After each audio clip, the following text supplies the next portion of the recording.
ಪ್ಯಾಲೆಸ್ತೇನಿನ Gaza ಮೇಲೆ ಯುದ್ಧ ಸಾರಿರುವ Israel ಇಡೀ ಗಾಜಾ ಪಟ್ಟಿಯನ್ನು ಆಕ್ರಮಿಸಿಕೊಳ್ತೇವೆ ಅಂತ ಇಸ್ರೇಲ್ ಪ್ರಧಾನಿ ಬೆಂಜಮಿನ್ ನೆತನ್ಯಾಹು ಘೋಷಣೆ ಮಾಡಿದ್ದಾರೆ. ಇಸ್ರೇಲಿ ಸೇನೆ ಗಾಜಾದಲ್ಲಿ ನಿರಂತರವಾಗಿ ಬಾಂಬ್ ದಾಳಿಗಳನ್ನು ನಡೆಸ್ತಾ ಇದೆ. ಶೀಘ್ರದಲ್ಲೇ ಇಸ್ರೇಲ್ ಸಂಪೂರ್ಣ ಗಾಜಾವನ್ನು ಹಿಡಿತಕ್ಕೆ ತೆಗೆದುಕೊಳ್ಳಲಿದೆ ಅಂತ ಹೇಳಿದ್ದಾರೆ.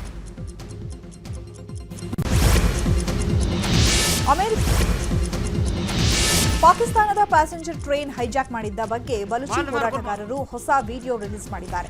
ಸುಮಾರು 25 ಜನರನ್ನ ಹತ್ಯೆ ಮಾಡಿರುವ ಬಗ್ಗೆ ಹೇಳಿಕೆಯೂ ರಿಲೀಸ್ ಆಗಿದೆ. ಬೋಲನ್ ಪ್ರಾಂತ್ಯದಲ್ಲಿ ಹೈಜಾಕ್ ಆಗಿದ್ದ ಟ್ರೈನ್ನಲ್ಲಿ 450 ಪ್ರಯಾಣಿಕರಿದ್ದರು. ಪಾಕ್ನಿಂದ ಪ್ರತ್ಯೇಕವಾಗಬೇಕೆಂಬ ಒತ್ತಡದಿಂದ ಜಾಫರ್ ಎಕ್ಸ್ಪ್ರೆಸ್ ಟ್ರೈನ್ ಹೈಜಾಕ್ ಮಾಡಲಾಗಿತ್ತು. ಇದೀಗ ವಿಡಿಯೋ ರಿಲೀಸ್ ಆಗಿದೆ.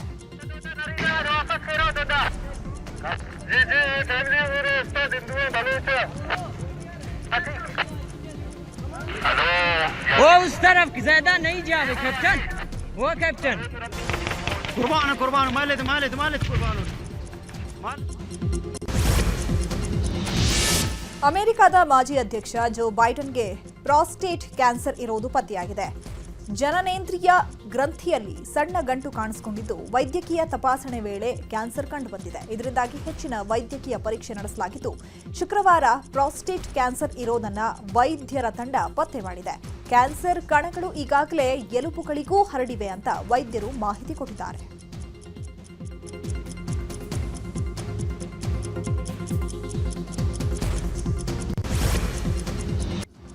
ಈಗ ಕ್ರೈಮ್ ಸುದ್ದಿಗಳನ್ನು ನೋಡ್ತಾ ಹೋಗೋಣ. ಬಿಡದಿಯ ಭದ್ರಾಪುರದಲ್ಲಿ ಬಾಲಕಿ ಹತ್ಯೆ ಮಾಡಿದ್ದಾರೆ ಅಂತ ಆರೋಪಿಸಿದ್ದ ಕೇಸ್ಗೆ ಟ್ವಿಸ್ಟ್ ಸಿಕ್ಕಿದೆ. ರಾಮನಗರ ಎಸ್ಪಿ ಶ್ರೀನಿವಾಸ್ ಗೌಡ ಸುದ್ದಿಗೋಷ್ಠಿ ನಡೆಸಿ ಮಾಹಿತಿ ನೀಡಿದ್ದು, ಬಾಲಕಿ ಟ್ರೈನ್ ಆಕ್ಸಿಡೆಂಟ್ನಿಂದ ಸಾವನ್ನಪ್ಪಿದ್ದಾಳೆ. ಎಫ್ಎಸ್ಎಲ್ ಹಾಗೂ ಪೋಸ್ಟ್ಮಾರ್ಟಂ ವರದಿಯಲ್ಲಿ ಅತ್ಯಾಚಾರದ ಕುರುಹು ಇಲ್ಲ.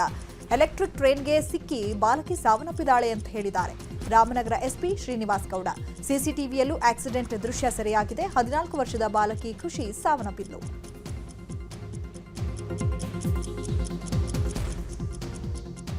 ಇಂಡಿಯನ್ ರೈಲ್ವೆ ಇನ್ಸ್ಟಿಟ್ಯೂಟ್ ಇದೆ ಡಿಸಾಸ್ಟರ್ ಮ್ಯಾನೇಜ್ಮೆಂಟ್, ಅದರಲ್ಲಿರೋ ಒಂದು CCTVಲಿ ನಮಗೆ ಸಿಕ್ಕಿರುವಂತಹ ದೃಶ್ಯಾವಳಿಗಳನ್ನು ನಾವು ಪರಿಶೀಲನೆ ಮಾಡಿದ್ದೀವಿ. ಪರಿಶೀಲನೆ ಮಾಡಿದ ನಂತರದಲ್ಲಿ ಏನು ಹುಡುಗಿ ಅವತ್ತಿನ ದಿನ 5 ರಿಂದ 6 ಗಂಟೆಗೆ ಕಾಣೆ ಆಗ್ತಾರೆ. ನಮಗೆ ನಂತರದಲ್ಲಿ 2 CCTVಗಳಲ್ಲಿ ನಮಗೆ ಹುಡುಗಿ ಕಂಡು ಬಂದಿದೆ.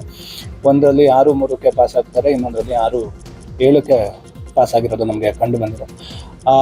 ಇವೆಲ್ಲ ಬೆಳವಣಿಗೆಯನ್ನು ನಾವು ನೋಡಿದಂಥ ನಂತರದಲ್ಲಿ ಎಲ್ಲ ಆಯಾಮಗಳಲ್ಲೂ ನಾವು ತನಿಖೆ ಮಾಡಿರುವ ಹಂತದಲ್ಲಿ ನಮಗೆ ಇದು ಟ್ರೈನ್ ಆಕ್ಸಿಡೆಂಟ್ ಆಗಿರೋದು ನಮಗೆ ಸದ್ಯದ ನಮ್ಮ ಇನ್ವೆಸ್ಟಿಗೇಷನಲ್ಲಿ ಕಂಡು ಬಂದಿದೆ. ಕೊಪ್ಪಳದಲ್ಲಿ ಈಜಲು ಹೋಗಿದ್ದ ಬಾಲಕರು ನೀರು ಪಾಲಾಗಿರುವಂತಹ ಘಟನೆ ನಡೆದಿದೆ. 14 ವರ್ಷದ ಗಂಗಾವತಿಯ ಪವನ್ ಹಾಗೂ 15 ವರ್ಷದ ಗೌತಮ್ ನೀರು ಪಾಲಾಗಿರುವ ಬಾಲಕರು. ಕೊಪ್ಪಳದ ಗಂಗಾವತಿ ತಾಲೂಕು ಚಿಕ್ಕ ಜಂತಕಲ್ ಬಳಿಯ ತುಂಗಾಭದ್ರಾ ನದಿಯಲ್ಲಿ ಈಜಲು ಹೋಗಿದ್ದಾಗ ನದಿ ನೀರಿನಲ್ಲಿ ಕೊಚ್ಚಿ ಹೋಗಿದ್ದಾರೆ ಬಾಲಕರು. ಪವನ್ನ ಮೃತದೇಹ ಪತ್ತೆಯಾಗಿದ್ದು ಕಂಪ್ಲಿ ಸರ್ಕಾರಿ ಆಸ್ಪತ್ರೆಗೆ ರವಾನೆ ಮಾಡಲಾಗಿದೆ. ಇನ್ನೊಬ್ಬ ಬಾಲಕ ಗೌತಮ್ ಮೃತದೇಹಕ್ಕಾಗಿ ಶೋಧ ಕಾರ್ಯಾಚರಣೆ ಮುಂದುವರೆಸಿದ್ದಾರೆ ಪೊಲೀಸರು. ಮೀನುಗಾರರು ಹಾಗೂ ಸ್ಥಳೀಯರ ಸಹಾಯದಿಂದ ನದಿಯಲ್ಲಿ ಶೋಧ ಕಾರ್ಯ ನಡೀತಾ ಇದೆ. ಮಾವಿನ ಹಣ್ಣಿನ ವಿಚಾರಕ್ಕೆ ವ್ಯಕ್ತಿಯ ಕೊಲೆಯಾದ ಘಟನೆ ಮೈಸೂರಿನ HD ಕೋಟೆ ತಾಲೂಕಿನ ವಡೆಯರ ಹೊಸಹಳ್ಳಿಯಲ್ಲಿ ನಡೆದಿದೆ. ಮಲ್ಲೇಶ್ ಕೊಲೆಯಾದ ವ್ಯಕ್ತಿ ತಮ್ಮನ ಮಗ ಚೇತನ್ನಿಂದ ಮಲ್ಲೇಶ್ ಕೊಲೆಯಾಗಿದ್ದಾರೆ. ಬೆಳೆದ ಬೆಳೆಯಲ್ಲಿ ಚೇತನ್ ಪಾಲು ಕೇಳಿದಂತೆ ಪಾಲು ನೀಡಲು ಮಲ್ಲೇಶ್ ನಿರಾಕರಿಸಿದ್ದಾನೆ. ಹೀಗಾಗಿ ಮಲ್ಲೇಶ್ ಚಾಕುವಿನಿಂದ ಇರಿದು ಚೇತನ್ ಹತ್ಯೆ ಮಾಡಿದ್ದಾನೆ. ಈ ಬಗ್ಗೆ ಬಿಳಿಕೆರೆ ಪೊಲೀಸ್ ಠಾಣೆಯಲ್ಲಿ ಪ್ರಕರಣ ದಾಖಲಾಗಿದೆ.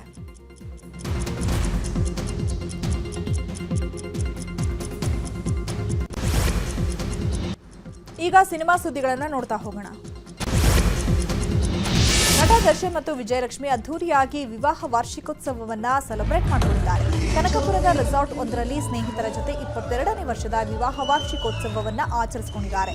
ಪತ್ನಿಗಾಗಿ ದರ್ಶನ್ ಕನ್ನಡ, ಹಿಂದಿ ಹಾಡು ಹೇಳಿದ್ದು, ಜೊತೆಗೆ ವಾಮನ ಸಿನಿಮಾದ ಮುದ್ದು ರಾಕ್ಷಸಿ ಹಾಡಿಗೆ ಪತ್ನಿ ವಿಜಯಲಕ್ಷ್ಮಿ ಜೊತೆ ದರ್ಶನ್ ಸಖತ್ ಡ್ಯಾನ್ಸ್ ಮಾಡಿದ್ದಾರೆ.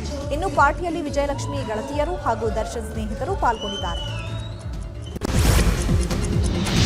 ನಟ ಶಿವರಾಜ್ ಕುಮಾರ್ ಹಾಗೂ ಗೀತಾ ಕೂಡ 39ನೇ ವಿವಾಹ ವಾರ್ಷಿಕೋತ್ಸವವನ್ನು ಆಚರಿಸಿಕೊಂಡಿದ್ದಾರೆ. ಅಭಿಮಾನಿಗಳ ಜೊತೆ ಶಿವಣ್ಣ ದಂಪತಿ ಸಂಭ್ರಮಾಚರಣೆ ಮಾಡಿದ್ದಾರೆ. ಕಾಫಿನಾಡು ಚಂದ್ರು ಶಿವಣ್ಣ ದಂಪತಿಗೆ ಹಾರ ಹಾಕಿ ಹಾಡು ಹೇಳಿ ಶುಭಾಶಯ ಕೋರಿದ್ದಾನೆ. ಬಳಿಕ ಕೇಕ್ ಕತ್ತರಿಸಿ ವಿವಾಹ ವಾರ್ಷಿಕೋತ್ಸವ ಆಚರಣೆ ಮಾಡಲಾಗಿದೆ.